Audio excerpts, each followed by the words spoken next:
Hello and welcome. My name is Greg Ho with the OSU Environmental Health and Safety Department.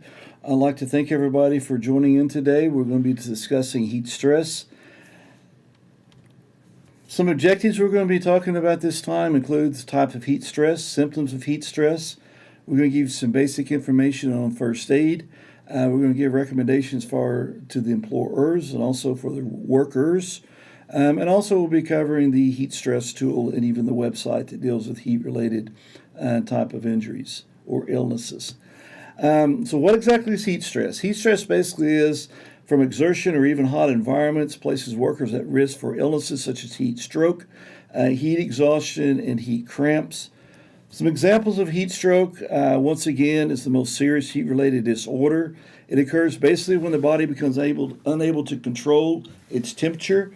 The body's temperature does rise rapidly, the sweating mechanism fails, and the body once again is unable to cool down.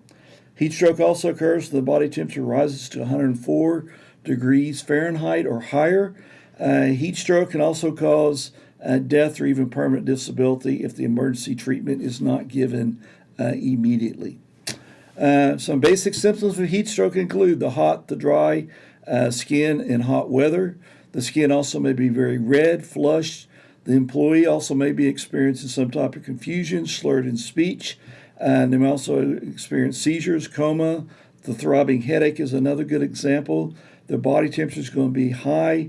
They also may experience dizziness, rapid strong pulse or rapid breathing, and also nausea or even vomiting. Those are all the basic symptoms of heat stroke. Let's go to the first aid side of it. Immediately call 911. When you call 911, make sure you give the precise location of where you need the assistance from the 911 service. Once again, not only what building are you in, but what street address are you at? Where are you located at?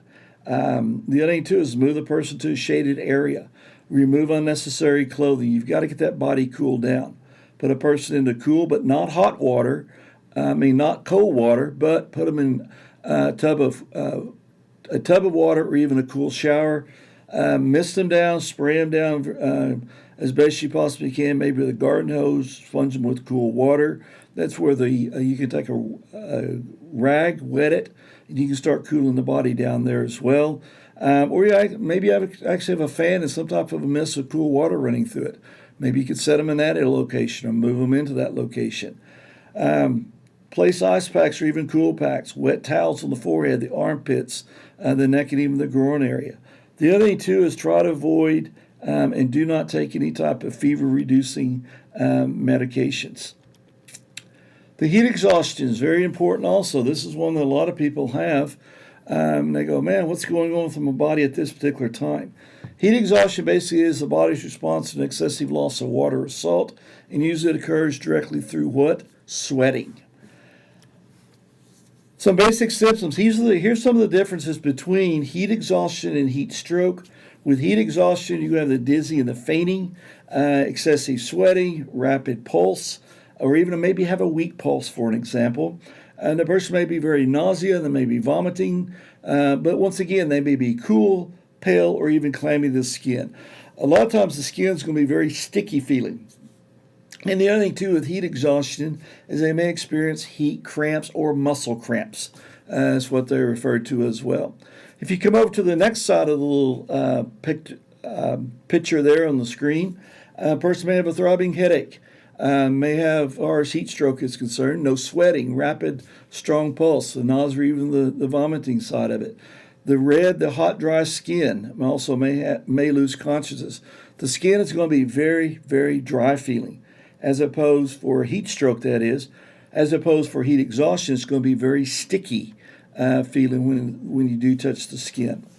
Symptoms of heat stress include, once again, heavy sweating, extreme weakness or fatigue, the dizziness, the confusion, the nausea, the clammy skin, the moist skin, the pale or even flushed complexion.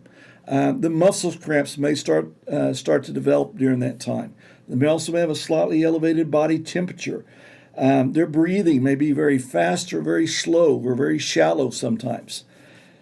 As far as the first aid side of it, once again, you've got to get this person cooled down, put them in a cool environment, put them into a shaded area, put them in an area where there's some type of air conditioning, if that is applicable. The other thing too is have them drink plenty of water or other cool type of non-alcoholic beverages or non-diuretic beverages. Have them take a cool shower, a cool bath, maybe a sponge bath. In other words, you've got to figure out some way to get that body cooled down. When it all comes down to it, usually you have to work with what you have available. So look around, see what you have. Do you have some rags? Do you have access to water? If you do, put the two together, wring out the water, and put it directly on the person's back of their neck. You can put it on their maybe on the chest area, but you've got to get that body cooled down somehow. The heat syncope. This is one that basically is associated with fainting. Episodes or dizziness usually occurs with prolonged standing or even sudden rising from a seating or a lying position. In other words, if a person raises up too quickly, if they've been lying down, a lot of times they may start getting that spinning sensation, particularly if it's hot outside, and then once again they may have a slight chance of maybe fainting. Factors also that may contribute to heat syncope basically include dehydration and lack of acclimation. That's why it's very important. It doesn't matter what kind of heat-related illness we're talking about. The hydration is very important. And the other thing, too, is the acclimation of the employees. In other words, are the employees physically fit to work in that type of an environment? Symptoms include, as far as heat syncope is concerned, they may have lightheadedness, they may have the nausea, the vomiting. They also may have dizziness followed by fainting, for an example, or loss of consciousness for a short period of time. First aid, once again, sit or even lie down in a cool place so basically begin to feel those symptoms start coming on. Slowly drink water, clear juices, or even sports beverages. If you do elect to use the sports beverages, once again, there's all kinds of electrolyte drinks that are out there on the market. Make sure you're still drinking water in conjunction with those electrolyte beverages, please. The little example they give you right here on the screen where the gentleman is laying down, let's start at the bottom of the feet. We'll kind of work our way up in all the different processes. If you look at where they mention elevated feet, a lot of people say, well, why are we elevating the feet up? Basically what you're trying to do is you're trying to take the blood flow from the feet to the heart, from the heart to the brain. Essentially, it's where you're trying to get that blood flow back to the vital organs within the body. You can also put a fan on them. If you don't have a fan where you can plug it in, just make one. Get you a wet rag, wring it out. You can sit there and kind of fan back across that individual. And all you're trying to do is just basically get that person cooled down the best that you possibly can. You may also apply cold compresses. And like I said earlier, when you're looking for compresses, you can put them underneath the armpit area. You can put them in the groin area. You can put them around the portion of the neck area, just like you see there in the picture. Here's the most important thing also. If you're going to give them fluids, have them sip the fluids and don't have them drink the fluids very quickly. Because they drink it very quickly, once again, that's where they may have a tendency to kind of aspirate that water. And when that does occur, once again, they do become what? More dehydrated. So, and those are basic examples as far as heat syncope is concerned. Now let's go into the other one. We'll talk about heat cramps. Usually occurs of affected workers. So basically, they sweat a lot during strenuous type activities. Once again, it may be physically working out. It may actually be out there on the job site where you're sweating a lot. The sweating does deplete the body's salts and moisture levels. And once again, low salt levels actually will cause muscles, painful cramps. The other thing too is heat cramps can also be a symptom of heat exhaustion. In other words, usually if you have heat exhaustion, once again, be very leery. Once again, it could lead into heat cramps. On to the next slide that we have right here in front of us. Talks about the earliest signs of heat illness. Are some of the symptoms. Painful muscle spasms typically occurs in the large muscles, the abdomen, the back, the arms, the thighs, even in the calf muscles, in the upper part of the arm area. You'll find it there as well. Hydration, once again, is the best combatant for any type of heat illness. Basic first aids include stop all activity and once again put the person in a cool place. Have them drink plenty of either juices, sports beverages, or even just drink plain water. And once again, you could have them, intake a little bit of food, but the main thing is make sure you are getting water directly into the person's body. Avoid salt tablets. People say, well, why in the world do we have to avoid salt tablets? If you start looking around all the food that a person does consume on a daily basis, a lot of it does have sodium already in that particular product. So just something to kind of go back and reference there. Do not return to strenuous work for a few hours after the cramps have subsided. And seek medical attention. Once again, if you have any issues as far as heart problems, have a low sodium diet, or if the cramps do not subside within 1 hour. That is all basic first aid as far as heat cramps is concerned. Let's go to the next one. This one right here is one that's it kind of just comes upon a person, and really they're not really for sure what's going on at that given time. But basically what it feels like on heat rash is what we're going to talk about now. And basically the skin is very irritated, caused by excessive sweating during hot. And the other key thing to remember is high humidity. Once again, if you have high humidity, you don't have a lot of sweating, it's going to be very sticky a lot of times. Just kind of be careful there. What you're trying to do with heat rash, once again, is trying to keep that part of the body as dry as you possibly can and get some airflow moving across that part of the body.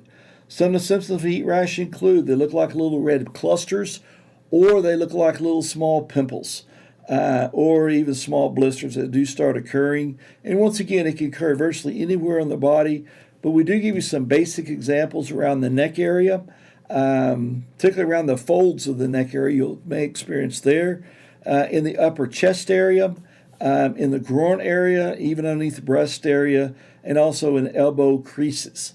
You can also get it on the back of the knees, particularly if you have a job where you do a lot of kneeling. And the other parts you can get heat rashes on the top of the foot. So if you do have issues as far as your feet sweating a lot, you may want to go back and make sure you're wearing at least 100% cotton socks. And the other thing, too, is remember this: if you happen to be out there and your feet sweat very profusely, you may have to change those socks out. You may have to put a different type of maybe a dryer sock on, but also you may have to switch your footwear out. Because sometimes when this does occur, that particular part of the body becomes very sensitive or very sore at that particular location. As far as first aid is concerned, try to work in cooler, less humid type environments whenever possible. Keep the affected areas dry as you possibly can. You can also use some type of dusting powders, may increase comfort. Examples of dusting powders may be baby powder, for an example. Another example you could put in maybe cornstarch will be another one you could put in there. Recommendations for the employers. So once again, we've covered heat stress, heat exhaustion, heat stroke, heat rash, and heat cramps. We've covered all of those. Now let's go into the employer's responsibilities. Employers do have specific responsibilities. Number one, they need to schedule the maintenance and repair of the jobs in hot areas for cooler times of the month, if all possible. Or maybe schedule them earlier in the morning or earlier in the day, or they may have to bring the employees in earlier and let them get the job finished quicker. And then once again, maybe they could go home when it starts getting up to a higher temperature within the area that they're at. The other thing, too, is employers need to make sure that the employees are acclimated to the exposure to hot work environments for progressively long periods. Reduce the physical demands of the workers. That's something else. Maybe instead of sending one person out, maybe send 2 or 3 people out to do the exact same job, just as assisting each other. Use portable cooling fans or even misters. Use relief workers or assign extra work for physically demanding jobs. You may have to rotate them employees in over a period of time. That's something else that is very important to remember from a supervisor or the employer's side of the heat-related type stress. Provide rest periods with water breaks, for an example. Provide cool areas for use during break periods. That's all the employer's responsibility. Monitor the workers basically who are at risk of heat stress. Train the employees on the importance of monitoring not only themselves, but also on the coworker as far as basic symptoms that we've already covered previously. Prepare treatment through training and also having supplies and personal protective equipment on hand. If you look at the little slide picture that you see directly on that page there in front of you, it talks about the heat index. The heat index is less than 91 degrees Fahrenheit. Once again, just basic heat safety planning. Once again, it is a lower stage on that particular chart that you see. When you start getting between 91 degrees Fahrenheit and 103 degree Fahrenheit, it's going to be a little bit moderate. It's going to be a little bit more observing of the employees out there at all times. Implement precautions to even heighten awareness. If the body temperature, once again, let's see, not the body temperature, let's go the outside temperature, is 103 to 115, that's pretty high. We're getting into the red area. Additional precautions need to be taken to the workers. When you start getting up to prepare for treatment through training and also having supplies, personal protective equipment on hand, this is what you have to be careful with, because if you get temperatures greater than 115, basically go down to 103 all the way up to 115, it does increase the aggressiveness protective as far as heat measures are concerned. Recommendations for workers should also avoid exposure to extreme heat. Sun exposure, high humidity when possible. Sometimes it cannot be avoidable, but once again, when these exposures cannot be avoided, take the following steps to prevent heat stress. Wear light color clothing, loose-fitting clothing, breathable clothing, and make sure it's at least 100% cotton. At least with 100% cotton, remember this, it does allow airflow through that particular material. Avoid non-breathing type of synthetic materials. Examples of those would be polyester, your nylons, even some of your spandex type of materials. In other words, it does not allow air to filter through directly to the skin and start cooling it down. The next thing is as far as gradual build up to heavy work. This is particularly true if you have new employees that's coming on board. They may only be able to work out there for a few hours before they start having some problems, as opposed to some of the seasoned workers that may have been there for several years and their body is acclimated to that type of working condition. Schedule heavy work during the coolest part of the day. That's something that, if all possible, if an employee knows he's going to go out, let's say, for example, they have some assigned work orders, for an example, kind of look through those and figure out exactly which of these am I going to be out in an open area. If you know that's going to be the case, try to do it earlier in the morning when there's no extreme heat. And as it starts to heating up, move a little bit closer into the shade area, if all possible. Take more breaks as far as extreme heat and humidity is concerned. Take what they call micro breaks, a couple of minutes. And once again, drink water frequently. The next thing, of course, is to put the person into shade or even a cool area. Drink enough water, basically, that you never become thirsty. It figures out about 1 cup about every 15 or 20 minutes. Avoid your alcoholic beverages and drinks with large amounts of caffeine or sugar. So in other words, stay away from the soft drinks, the alcohol, the caffeinated beverages, and once again, sugar. Those are very important. Those are the things that the worker needs to be doing out there as well. When you come on down a little bit further out there, be aware that the personal protective equipment and PPE may actually increase the risk of heat stress. Monitor your physical condition and also that of your coworkers. You got to pay attention to your coworkers at all times out there, because they may actually start getting some of these heat-related illnesses, and they may not even know what's going on at that particular time. So as a coworker, you can actually observe the employee, and once again, if you do need to seek assistance to actually help them, let your supervisor know. Maybe you need to call 911 to get assistance. But every situation is going to be just a little bit different. On to the next slide right here. This is a little heat stress app. OSHA has come up with this. It has updated its heat stress safety tool phone application. It's available on iOS and also for the Android. You can go into any of those, go right in, get your heat stress tool downloaded onto your phone. The app includes information for workers to monitor themselves and also others for heat illness signs and symptoms. OSHA said it updated the app for iPhones to basically include full color screens, alerts for all heat conditions, as well as other type of technical upgrades. One thing that you do want to keep in mind, and please don't forget this, if you happen to be in an area, make sure you have the appropriate weather conditions for the area that you're working in. There's all kinds of news media that's out there. So wherever you're doing your job at, try to go in there and find an app that's applicable for the area that you're working in. Because these things are set up where they can send off audible alarms, they can send off vibratory means to alert you, hey, temperature's getting high, it's getting very humid. And once again, that's something that you can make those selections yourself from a worker standpoint. Here's some of the basic takeaways that we have talked about. We talked about types of heat stress. We've also covered the symptoms, the first aid, as far as heat stress is concerned as well. We also include the recommendations for both employers and also for workers. And also we did cover the OSHA heat stress tool and also the website. On the website itself, you can just go into OSHA.gov and go in there and put under heat stress, or and then once again, it leads you directly to their particular website.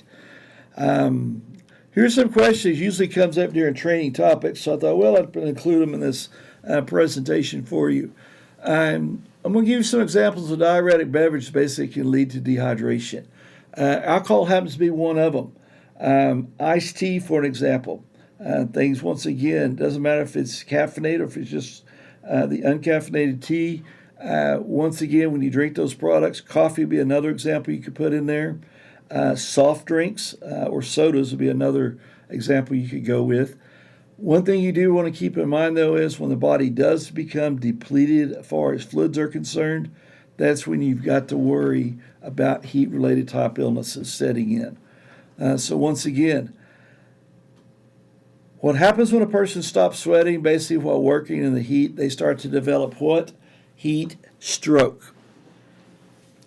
When your person's actually sweating out there, it's actually a cooling mechanism so built into the body to allow you to actually eliminate the excessive heat that your body may be building up. So how can I stay cool while working in hot environments? We've talked about that earlier. You can use some cool misters. You can use fans.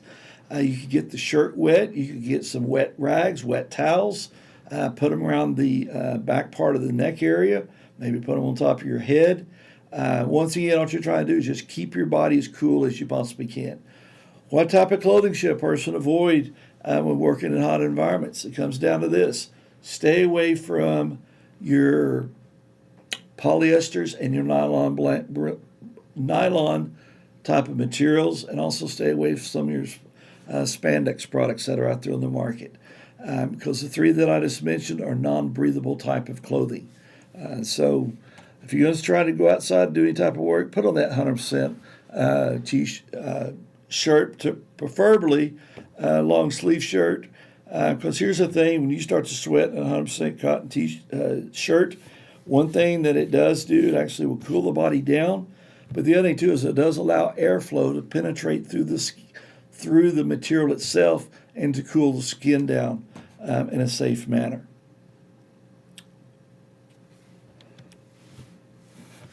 Well, that is the conclusion of the heat stress. I would like to briefly go over some of the services that OSU EHS department provides. We do provide fire protection engineering. We also provide life safety and emergency preparedness. Environmental compliance our department provides, laboratory and occupational safety, occupational health and medical surveillances, the materials management, industrial hygiene, chemical hygiene, and safety training. Those are all the different departments that we have within our particular group over there. One other thing, too, is if you're out there and you say, okay, I can't remember all this, what we've covered so far, just give us a call at 405-744-7241, or you can actually send us an email at ehs at okstate.edu, or you can actually go into our EHS website, which is ehs.okstate.edu. Once you're in that particular website, we've got all kinds of information that deals with heat stress in the workplace, but also heat stress away from the work site itself. With that said, I do thank everybody for listening in today, and I hope everybody has a safe and wonderful day. Thank you.